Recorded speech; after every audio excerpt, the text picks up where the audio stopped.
Bonjour à tous, j'espère que vous allez bien. Aujourd'hui on se retrouve pour une toute nouvelle vidéo. On va faire l'avant-match de la rencontre entre le Barça et le FC Séville. C'est le Barça qui se déplace en Andalousie. On va directement commencer par parler de tout simplement cette équipe de Séville. Alors Séville, le problème c'est qu'ils vont très mal. Voilà, depuis maintenant 2-3 ans, c'est une équipe qui va très mal dû notamment à des causes de problèmes financiers. On parle d'une équipe qui jouait le maintien l'année dernière, jouait le maintien l'année d'avant. Là, cette année, ils sont 12e, 28 points à 7 points de la première place relégable. Donc, on va dire que ça va. Voilà, c'est pas non plus catastrophique. Mais ils jouent pas autre chose que, en gros, le milieu de tableau, quoi. C'est très triste pour une équipe comme Séville qui, on le rappelle, il y a maintenant 10 ans, remporté 3 Ligues Europa d'affilée. Qui jouait l'Europa League, il me semble, il y a 4 ans. La Ligue des Champions, plutôt, ils jouaient la Ligue des Champions il y a 4 ans, il me semble. Donc, c'est une équipe qui a décliné vraiment très récemment. Encore une fois, preuve que les clubs historiques vont très mal en Liga. Que ça soit Valence, que ça soit Séville, que ce soit la Real Sociedad qui cette année ne va pas très bien, le Real Betis aussi. Enfin voilà, c'est très compliqué pour les clubs en Liga avec les délires de règles du 1 pour 1 de Tebas, etc. On voit que ça commence vraiment à peser beaucoup sur certaines équipes. Séville, concernant un peu leur effectif, ils ont un effectif qui est pas si moche sur le papier. Alors en gardien, ils ont pas un très gros joueur, en tout cas je le connais pas. En défenseur, ils ont Pedroza qui est un très bon défenseur. Ils ont aussi Marcao qui est plutôt pas mal également, en tout cas bien connu en Liga. Il y a aussi Loïc Badé, donc là je pense que on est sur le joueur ou l'un des joueurs les plus forts de Séville. En tout cas très clairement c'est leur meilleur défenseur. Et ils ont aussi Tanguy Niasse qui est blessé d'ailleurs depuis octobre. Voilà, c'est un ancien de Paris, une très grosse pépite de Paris pour ceux qui connaissent un peu, qui avait été transféré du coup à Séville. Au milieu de terrain, ils ont Saúl Ñíguez, un ancien de l'Atlético de Madrid qui est aussi passé par Chelsea, très bon joueur de Liga, beaucoup d'expérience, etc. Donc va falloir faire très attention à lui. Ils ont aussi recruté Ruben Vargas de Osbourg, qui est plutôt, je trouve, une bonne recrue, une bonne idée, après à voir comment il s'acclimate. Ils ont aussi Nemanja Gudej, je sais pas comment on prononce, mais voilà, pas mal aussi également. Suso, Djibril So, Manu Bueno, voilà, quand même des plutôt bons joueurs sur le papier. Et enfin en attaque, ils ont surtout 3 gros joueurs, dont une recrue, c'est Akor Adams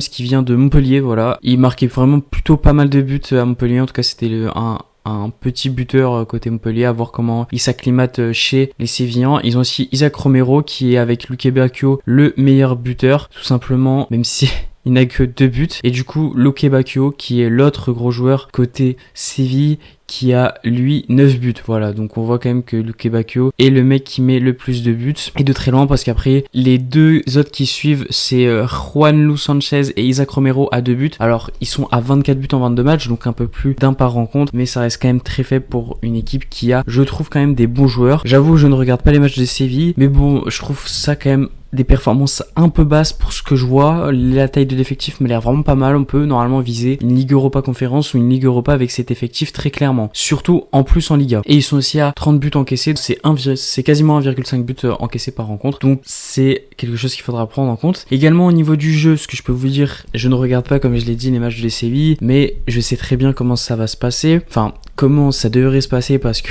il y a une petite intervention de l'entraîneur qui a fait tilt. Séville en général, quand ils jouent contre nous, ce n'est pas rétaffé, d'accord? Ils vont être là pour jouer au football, ils vont être là pour essayer des choses, ils vont pas passer leur vie en défense. Donc ça, c'est quelque chose qu'on sait. Et d'ailleurs, c'est quelque chose qui se voit dans les stats, puisque tout simplement, on gagne quasiment tout le temps, en tout cas récemment, et je dis bien récemment, contre eux, parce que tout simplement, eux, ils veulent jouer au football. Et quand on regarde les dernières confrontations, on voit un 5-1 cette saison, 2-1, 1-0, 3-0, 3-0, 1-0. Voilà, la dernière contre-performance, c'était un partout. À Séville en plus. Donc ça date de 2021, les gars. Enfin, il y avait encore Dembélé à ce moment-là. Je sais pas si vous vous rendez compte. Historiquement, c'est un adversaire qui nous réussit vraiment énormément. Le Betis Séville, ça, c'est clair. Maintenant, il va falloir quand même rester prudent, parce que l'entraîneur a déclaré, il avait essayé de jouer face à Barcelone au match aller et qui s'était pris une rouste, ce qui est logique, 5-1 c'est une rouste, et que du coup, il compte pas jouer. Enfin, c'est ce qu'il a laissé entendre et c'est ce qu'il a voulu faire comprendre à mon sens. Donc j'ai très peur, parce que si on commence à avoir une équipe avec Luque Bacchio, Isaac Romero, Gudej, Marcao, Loïc Badé, etc.,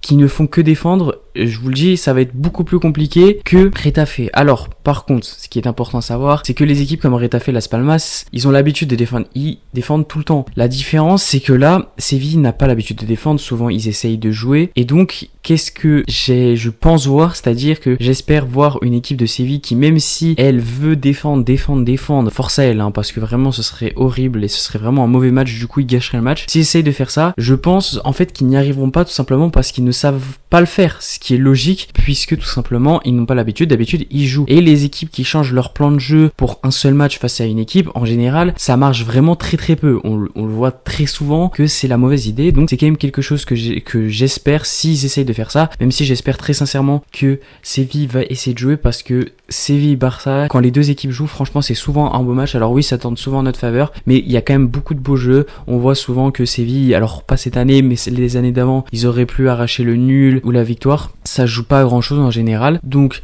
j'aimerais quand même voir un beau match, mais je pense que même s'ils essayent de défendre, ils ne vont pas y arriver. Nous concernant, alors, on observe du coup les retours de Olmo et de Inigo Martinez. Vous allez le voir, les deux ne seront pas titulaires. Je pense que vous savez très bien qui ne sera pas titulaire dans les deux. Sinon, ce qu'on peut dire, c'est que du coup, on ressort d'une démolition 5-0 face à Valence. Donc, c'est un très gros score. On aura le tirage, si je dis pas de bêtises, lundi. Donc lundi on a les résultats, donc soit l'Atlético, soit la Real Sociedad. Encore une fois, pas de préférence, sauf si on pouvait éviter l'Atlético de Madrid pour éviter un match de merde où ils vont faire que défendre, ça m'arrangerait. Concernant la Liga, du coup là c'est le week-end le plus important. La victoire elle est obligatoire en fait, c'est aussi simple que ça. Tout simplement parce que là ce soir à 21h il y a le derby madrilène Atlético Real. Du coup vous devinez que mathématiquement, si nous on gagne forcément des points, que ça soit sur l'Atlético, que ça soit sur le Real ou que ça soit sur les deux en fonction du résultat. C'est pour ça que la victoire est totalement obligatoire face à Séville et qu'il faudra pas se rater, parce que c'est un moment, je pense, décisif pour la Liga, très clairement, et c'est important. Franchement, c'est important. Face à une équipe de Séville qui nous réussit bien, tu ressors quand même de très beaux matchs face à Valence 2 fois, t'as gagné durement face au Deportivo Alavés pour te rassurer. Moi, je trouve que c'est important d'aller chercher cette victoire face à Séville. On va passer au 11 idéal. Au goal, je mets Szczęsny qui m'a un peu rassuré. C'est vrai, ces derniers matchs, j'ai peut-être été un peu dur avec lui. De toute façon, Peña ne va pas être titulaire, donc on va arrêter de dire à chaque fois Peña,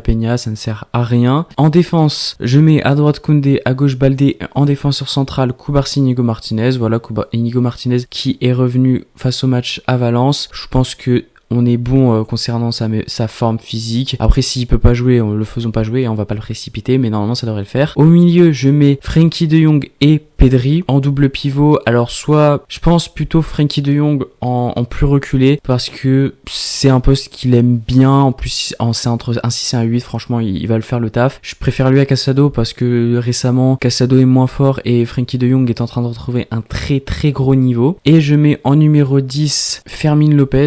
Je pense que vous devinez pourquoi. Récemment, il a été très bon, même excellent, je dirais. Donc moi, je pense que c'est bien de récompenser la méritocratie, etc. En attaque, je mets à droite Lamine Yamal classique, à gauche Rafinha classique, et en numéro 9, il y aura pas de surprise les gars, Lewandowski. J'attends quand même de voir le match de Lewandowski et j'attends quand même de voir la rentrée de Ferran Torres, parce que on va commencer à ouvrir le débat Ferran Torres ou Lewandowski, je vous le dis, en fonction des performances des deux. Voilà, c'est la fin de la vidéo, j'espère qu'elle vous aura plu. N'hésitez pas à dire ce que vous en avez pensé en commentaire. Vous pouvez aussi me donner votre pronostic là-bas. N'oubliez pas de me follow sur tous les réseaux, que ce soit TikTok ou Insta, où je republie des segments de mes vidéos. Donc vous prenez celui qui vous arrange et vous le regardez. Je suis aussi bien évidemment sur Twitter. Les liens sont en description si vous voulez aller me follow. Et comme d'habitude, n'oubliez pas de liker la vidéo, de la partager, de vous abonner, d'activer la cloche. Et moi je vous dis tchuss.